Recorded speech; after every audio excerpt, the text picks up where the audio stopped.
at all of them. So that means academically, if you stay sharp, that you can get a scholarship anywhere you want to go.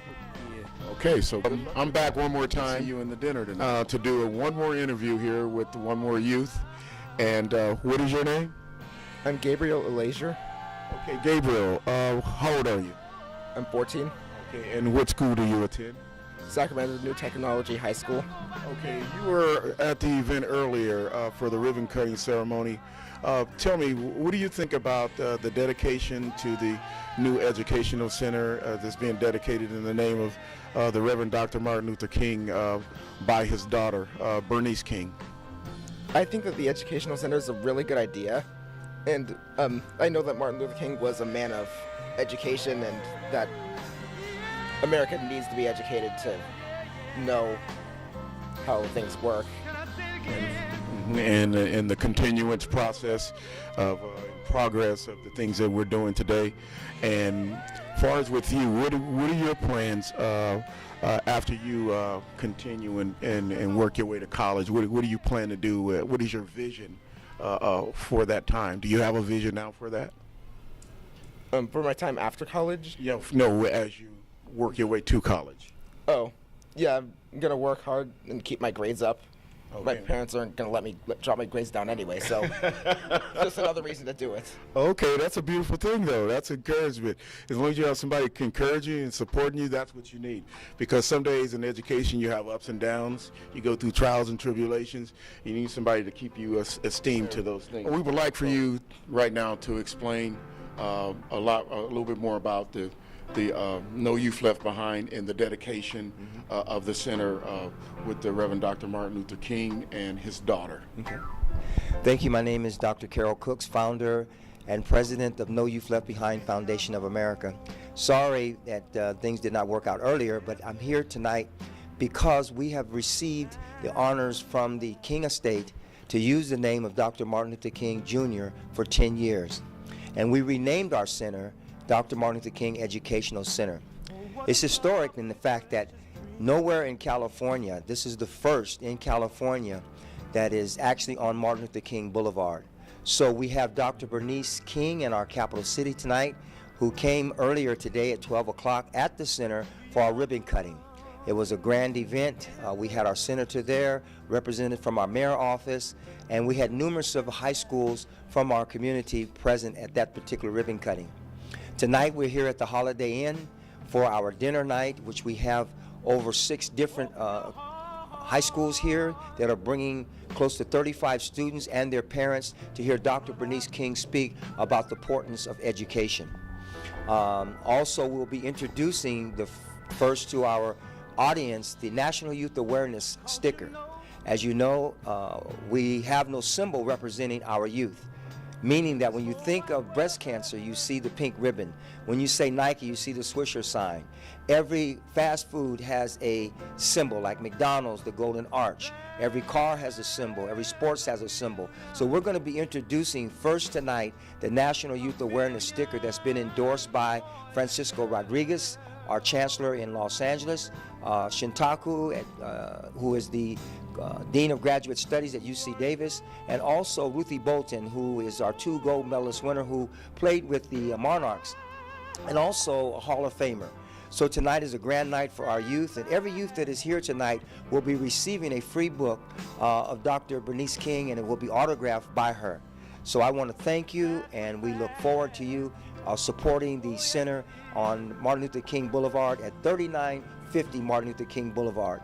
And also you can go to our website, www.noyouthleft.behindfoundation.org. And you can also be reached at 916-919-7460. Thank you. All right, thank you, Dr. Cook. We appreciate this, and this is a beautiful honor. But there's one thing on Martin Luther King Boulevard that also holds the birthday of Dr. King. You're on 15th Avenue. His birthday is January 15th. Wow. Yes, so every year you're going to have to throw a birthday party. Okay. All right, so thank you, and we appreciate this, and we love you, brother. Thank you. All right. I graduated from Sac State, spent a year in Spain. I was called that morning, hey, come summit Luther Burbank High School. I'd never been to the South area, and I was driving down the street. And I'm a white guy from the suburbs. I've never seen it before. I didn't get it, and I'll be honest, I was nervous. I'm being dead serious. I was nervous. I didn't get it. And I'll never forget that first they handed me a binder, and I'm walking to class, and it's October, and the office manager said to me, "Hey, good luck with this class." They've gone through 7 substitutes. I'm like, what's that mean? They've gone through 7 substitutes. I'm looking at this binder. This is my first time I ever stepped foot on my campus. And I'm walking to the classroom, going through the comments, seeing things like, good luck with these kids. I hope you have better luck than I did. And I won't lie to you, that first week, that was a rough week. And I'll never forget that last Friday when I was thinking to myself, I'm never stepping foot back on this campus again. And I'm up there writing something on the board, and Ku Vang is sitting in the back row, and he says, "Miss Peterson, you're not coming back Monday, are you?" And I'm like, what? And I'm thinking, Ku Psychic. And I said, say it again. He goes, "You're not coming back Monday." And I go, "Why do you say I'm not coming back Monday?" He goes, "Nobody ever comes back." I said, "I'm coming back Monday, I'm coming back the following week, and I'm coming back every single day." And I've missed in the last 20 years,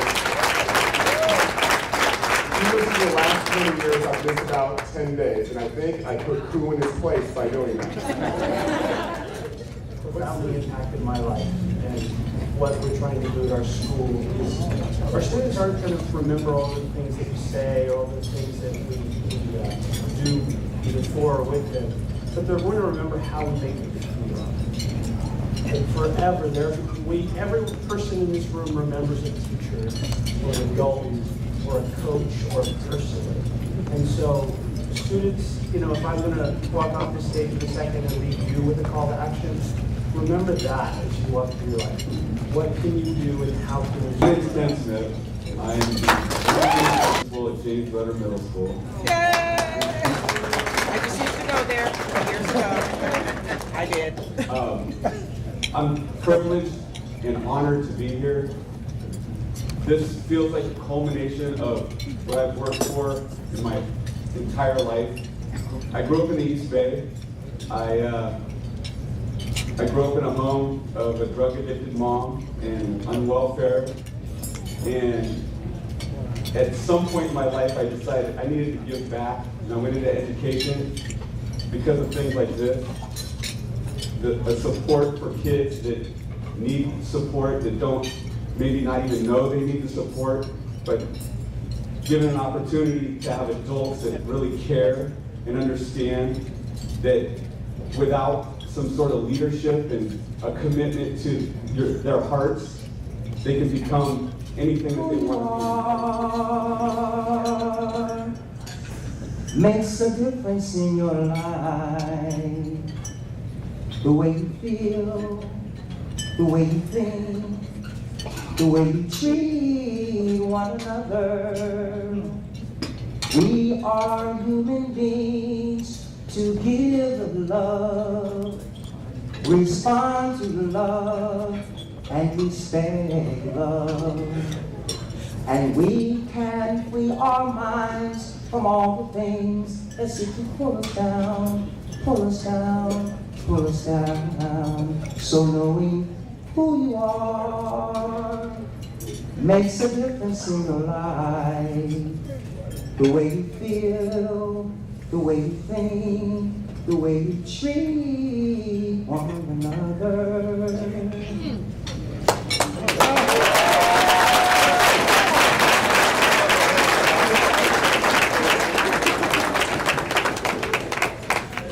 And then we all think about our names. When someone calls your name, you respond to your name. If they say Dr. Carol Cooks, I've done it. If they say Paul, if they say Sally, if they say John, you return. And then an inspiring thought came to me is, who are you? And I always say, I'm a man, I'm a woman. But the words came to me just as loud as I'm speaking through this microphone. You are a human being. We are a human being. It's not the culture, it's not the language, it's not the geographical location. We're human beings. And then from there, that was the beginning of my journey, to begin to say, what are the human qualities of a human being? When we think of words like unselfishness, kindness, The character of the human being has so many attributes like love. And so that's the journey that I want to share with the youth tonight. Be the human being first and foremost. Because being the human being first, you can go anywhere you want and be accepted. And so without hesitation, I would like to ask Dr. Bernice A. King to come and share what God has placed on our heart to share with us tonight.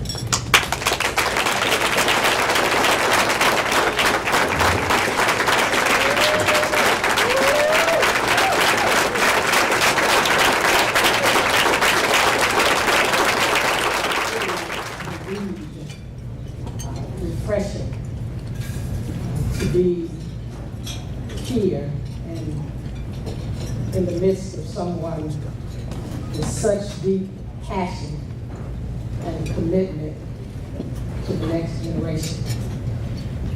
I travel a lot, I guess you can imagine. I've seen and experienced a lot in my 52 years of life. And I will tell you that there are very few people who have such intensity when it comes to wanting to see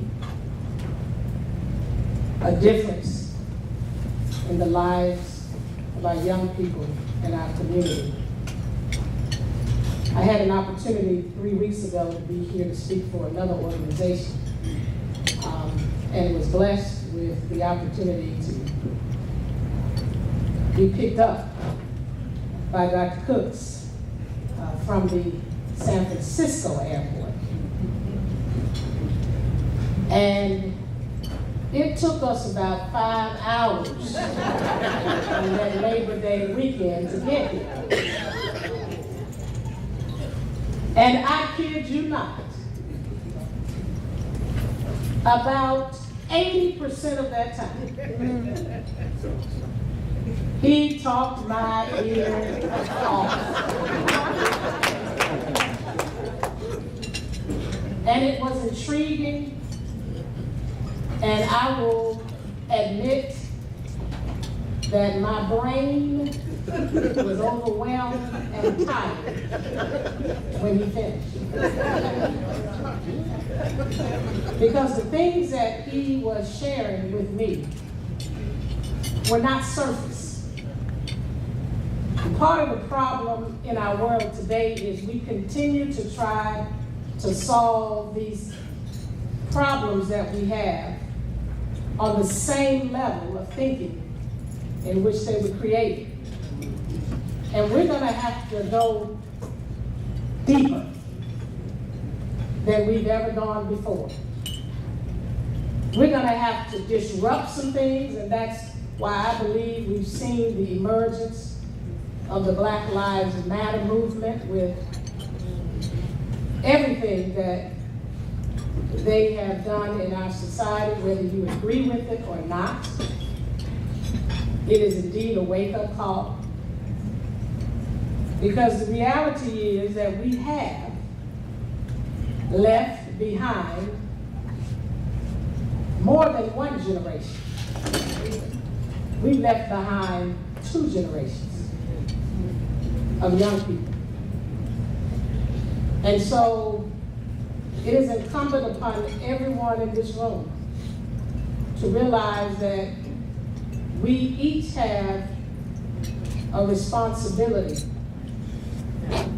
at the same level that those who came before us engaged the issues of their time. In fact, I believe that it's almost an insult to their legacy for us not to have that kind of commitment. And so, Dr. Cooks, thank you for the spirit that you have, for the passion that you have, and for the determination that you have. And I know there are times that you feel alone, misunderstood, times when you wish you had more support. But as you have said, God ordains just about, I won't say everything in the earth. He at least permits some things. And he has ordained you to do this work.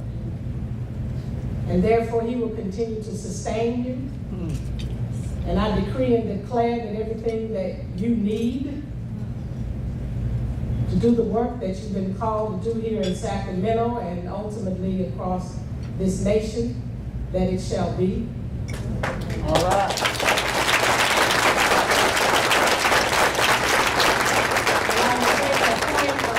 Privilege to say that no weapon that is formed against you shall prosper. And any tongue that rises up against you shall be brought down in condemnation, because you are victorious. We talked about names earlier. My name, I tell people all the time when they ask me, well, what do you want me to call you? You want me to call you Reverend, Doctor, Miss, whatever? I said, look, my name is Bernice. I understand there are times and there are platforms and situations where people need to use titles, but I like my name because my name means bringer of victory. So every time you call my name, you call me victory.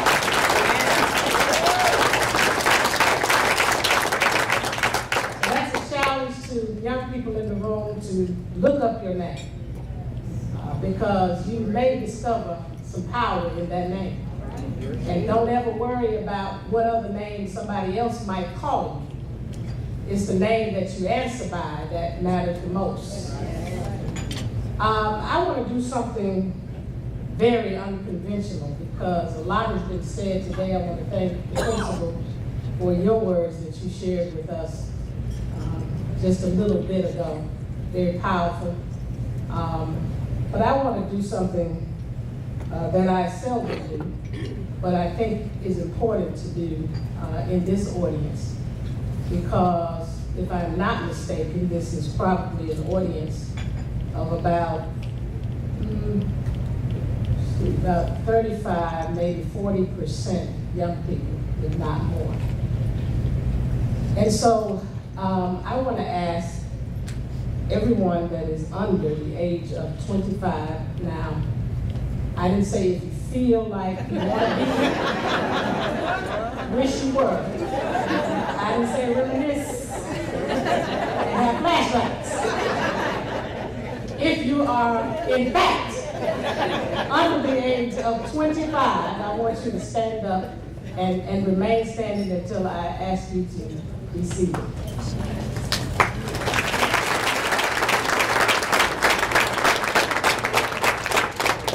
Now, you're young enough to stand just for a moment on your feet. So I'm going to ask you to do that. The reason I'm asking you to do that because this night, although it's a night to celebrate the work of No Youth Left Behind, although it's a night to talk about education, this night really is about each one of you individually and collectively. And I don't want us to forget that, because oftentimes in the midst of what we seek to do for you,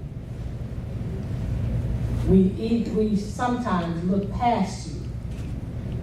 And that's why I'm so glad that the principal talked about paying attention. Because we can say those words, but the question is, are we really paying attention? And so for those of you who are not standing, I'm going to ask you at this moment if you would look at these young people, the ones that are closest to you. I need everybody to look at them, not past them, not through them, but look at them.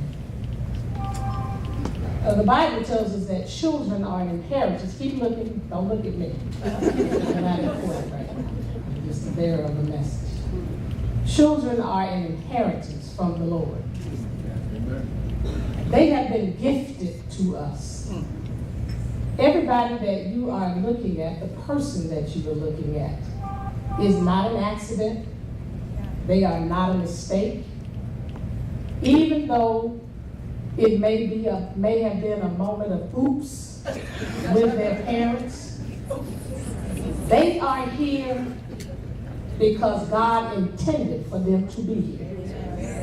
They have purpose, they have destiny, they have gifts, they have talents. There's greatness in each and every one of them. It does not matter from whence they have come, the background, the circumstance. They are our next generation. They are our young people. They are our children.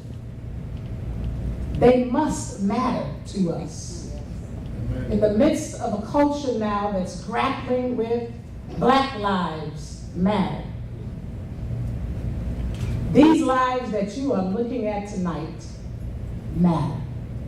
Amen. Thank you, Holy Ghost. And so often we have neglected them, disrespected them, we have ignored them, we have diminished them, we have relegated them to the peripheral of life.